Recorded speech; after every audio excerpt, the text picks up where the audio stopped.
মামা আজকে কিন্তু একটা কাম করে লাইছি। কি মামা? 500 টাকা দিয়ে বেড়ে 4000 টাকা লাভ হয়েছে। মামা হাঁচা কস নাকি? সত্যি মামা আমারে একটু এই শিখিয়ে দেখ। দে। নে মামা আমারে একটু শিখিয়ে দে না মাম্মা বই কেনার বাবদ বাইরে থেকে টাকা লইছি, নাহলে শিক্ষা আমিও খেলবো মামা। কিসের পড়াশোনা, কিসের চাকরি বাকরি, এটাই তো ভবিষ্যৎ। ঠিকই কইছস মামা, চল যাই। আচ্ছা কথা আচ্ছা কথা বাইরে যাও। চল যাই। শেষ 10,000 টাকা আছে, ধরলাম 10 গুণে টার্গেট নিলাম। তাড়াতাড়ি উঠে রে, তাড়াতাড়ি উঠে গেল গেল গেল।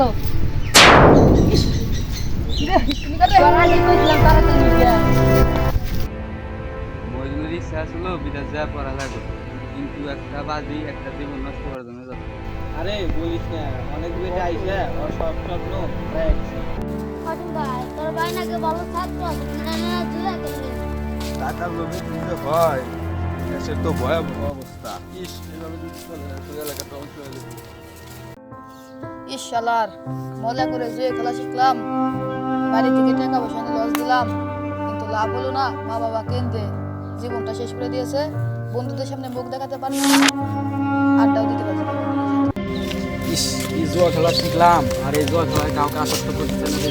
চল আমরা সবাই মিলে ক্যাম্পেইন করি, বেট নয় জীবন বাঁচাও। চল আমরা সবাই মিলে মিটিং করি, এলাকার মানুষকে সচেতন করি। এলাকার মানুষ জানুক একটি খেলায় তুমি জিততে পারো, জীবনে খেলায় কিন্তু হেরো।